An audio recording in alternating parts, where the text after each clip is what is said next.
The events of Christmas 1974 will shape the lives of my family and friends forever. Telling our story, John and Tanya Laurie. Civilian manpower. Both through my class at school. Cyclone Selma came along. I kept listening, but My mum never Heather. more until 7 o'clock news that night.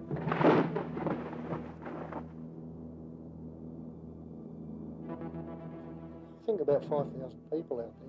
Mike worked for Perkins Shipping and lived around the corner. And he was doing the best he could. But at Brisbane, I met a friend of mine who was going the other way. And Ozzy has an air charter company and is a family friend. all the fences down, the house was gone. And he must have the wrong house because it was bad, but it wasn't as bad as that.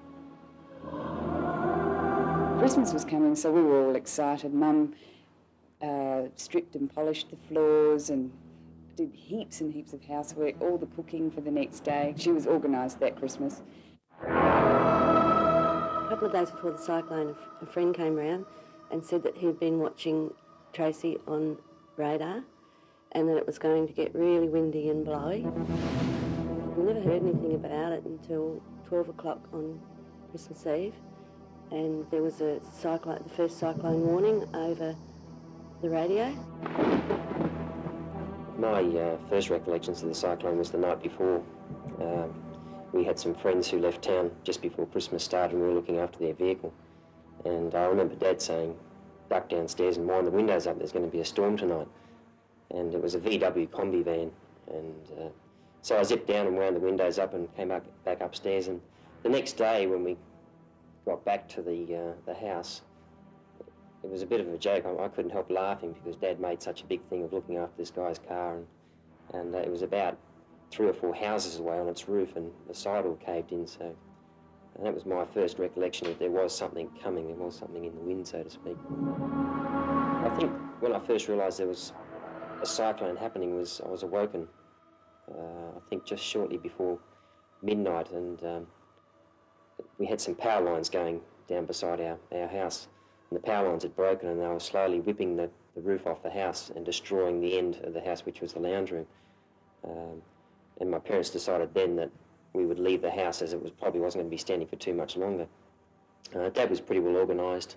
You know, he said, right, everyone down into the car. He got Mum to get the valuables together, and which ended up being dog food, not jewellery. And we all piled downstairs into the car and navigated our way off down the street. Going where, we really don't know, but the car ended up stopping about 5 minutes later in the middle of the road. And luckily, some other people came along in another vehicle, and we managed to transfer vehicles, which turned out to be in the lull of the storm. It was about the only time that we could see more than about 3 feet in front of us. The rain was that intense. So we transferred vehicles then, and then ended up spending the night in a freezer, basically, which was turned off over the Christmas holidays, which ended up being a very safe place to stay. We couldn't hear the wind very much, and you know, it was reasonably comfortable in that there were no walls falling on us. No one was dying around us. It was almost like a sanitised environment where we waited out the cyclone. By about 9:30 it was really, really windy, and the power went off for about 10 minutes and came back on again. About 10 minutes after that it went off and never came on again. So I decided to go to bed, and so before then I filled some bottles with water and collected torches and the raincoats and batteries, the radio. By about 11 o'clock, the bedrooms, the closed louvers in the bedrooms were really, really leaking. It was spraying right across the room. By midnight, the bedrooms, which was upstairs, were swaying around so much, we went downstairs. We had a storeroom under the stairs, and it was an internal stairway, and we took all the stuff out of the storeroom and put the lounge cushions in there, and we got in there with the budgie, I think, and the cat, and with our water and everything that we needed. The day before the cyclone, prior to the cyclone, was on a vessel over at Bathurst Island. and we couldn't hold the vessel on the beach because the water running down absolutely straight. And we left a lot of gear over there, and we came back to Darwin. And we didn't really bother too much about the cyclone because we'd seen other cyclones before. But when we got back to Darwin, we double moored the boat, and I was on leave, and that was it. On leave, Christmas, stocked up with wine, big turkey in the fridge, all the rest. It was okay till about, say, 10 o'clock, and that's when we started sort of thinking, oh dear, you know, it's getting a bit bigger than a bigger storm. And of course, I can't remember exactly what time the power went off, but I think it was fairly early in the piece.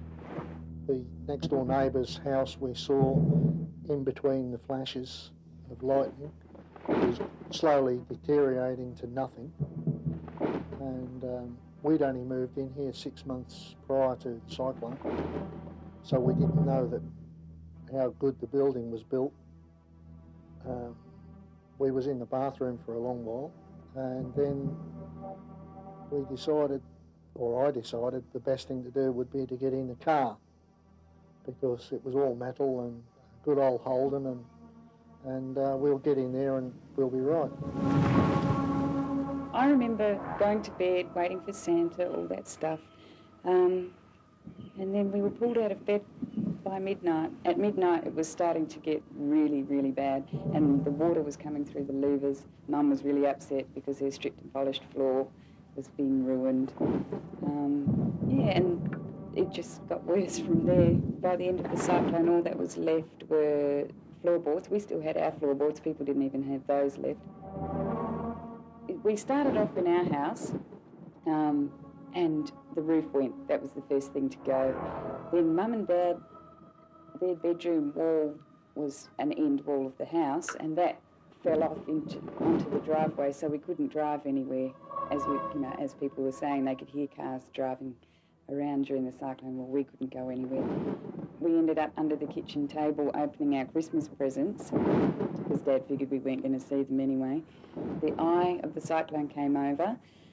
Mum and Dad figured that our house wasn't going to last much longer. Dad popped outside, saw the next door neighbour's house was okay, so we ran across, but the wind started coming back just before we got there, and my mother, who's actually quite short, had to leap over the fence, hanging onto my little brother. She actually managed it. She couldn't believe she'd never be able to do that normally. We ran upstairs. There were 9 of us in that house. 7 of us were sitting in the bathroom, and they're very small bathrooms, these government houses. Dad and Mr. Fraser were sitting in the lounge room discussing alternatives and possibilities. They noticed the lounge room wall was coming closer, and they didn't think it was meant to do that, and they weren't drinking. So they repaired to the bathroom where the rest of us were. My father and I were sitting in a shower stall with a blanket around us. My mother and my little brother were in the bath, and everybody else was sort of scattered around. And the ceiling came off, got sucked off. That's the vacuum effect of the cyclone. So we were all sitting up looking at the stars. Buckets, I remember buckets flying about, buckets and bits of corrugated iron, and this blanket that Dad and I had around us was flapping all over the place. We couldn't see anything. Apparently Mum got hit on the head by 2 bathroom cabinets, one on each side. She was conscious still, and then the walls collapsed in on her. So she had to hold 2 walls up with one hand, pull my brother out with another, and get out of the bath herself with cyclonic winds going about her. Then we all tried to go into a toilet. It was a separate toilet, and it's about as big as your average toilet is these days. 9 of us trying to get in there. And the walls kept coming in, and they're not that far apart in the first place. So I stood up and held the walls out, and people were crawling in underneath my arms, but of course there was nothing to hold the walls into the floor, and off they went. So there we were on an elevated house, 13 feet above the ground, with nothing, absolutely nothing. So we didn't stay there long. The wind took us away, blew us around, and it took, I was trying to work out the other day how long must it have taken to hit the ground, and I'd say 20 seconds. I was only little, and I was being blown up and down like a feather. and I hit the ground and landed on broken glass and 2 nails, one went through each foot. But at the time I didn't notice that. And then Mrs. Fraser, the next door neighbour, landed straight on top of me and stopped me from being blown around like spin effects. The adults grabbed the children, made a human chain, passed the children along, put them into a Ford sedan, and made sure that our heads were below the windows in case a beam or a piece of iron or something came through. And that's where we spent the rest of the night. While we're sitting in the car, we saw the neighbour's house lean over and disappear, and it was suggested that I go out and help the people. Well, I did get out of the car, but a sheet of tin went rattling past and wiped out all the bananas.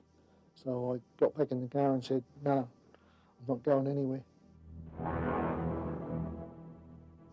By 1 o'clock, the neighbour's roof had come through the bedroom windows, and my husband went upstairs and shut the bedroom doors in an attempt. We had 2 roofs, so in an attempt to keep the wind out of the main part of the house. It was really, really blowy. This is about 1, and the noise of the wind was absolutely incredible. And there were cars driving around all the time in it as well, which really mystified us. There were things flying around everywhere. At about 2, it quietened down, but the eye never actually came over us, so it was always turbulent all the time. At about 2:45, it got really bad again, and we had to shut the storeroom door. It got extremely hot in there, and things were smashing around, and the roof went. That was an incredible noise when the roof went. Then, and there were things banging down the stairs above us. I was really worried about the neighbours because they were there in the evening of Christmas Eve. My husband went over 2 or 3 times to try and look in the rubble to see if they were there because we didn't know what had happened to them. We waited till the lull, the eye passed. Then we got out and helped the next door neighbour who'd been badly injured in his leg and that, and his wife and the 2 kids, and they got in the car with us and thought the best thing to do was, because he was injured, to drive out to Casuarina, and because we knew the Fire Brigade police station, everything was there. And I drove out there but didn't quite make it because then the eye had passed and we sat for another 2 hours backed up to the wind, foot on the brakes, and that was it. There was 4 adults, 2 dogs, 2 children in the Holden. It was quite interesting at the time, you know, it was quite interesting.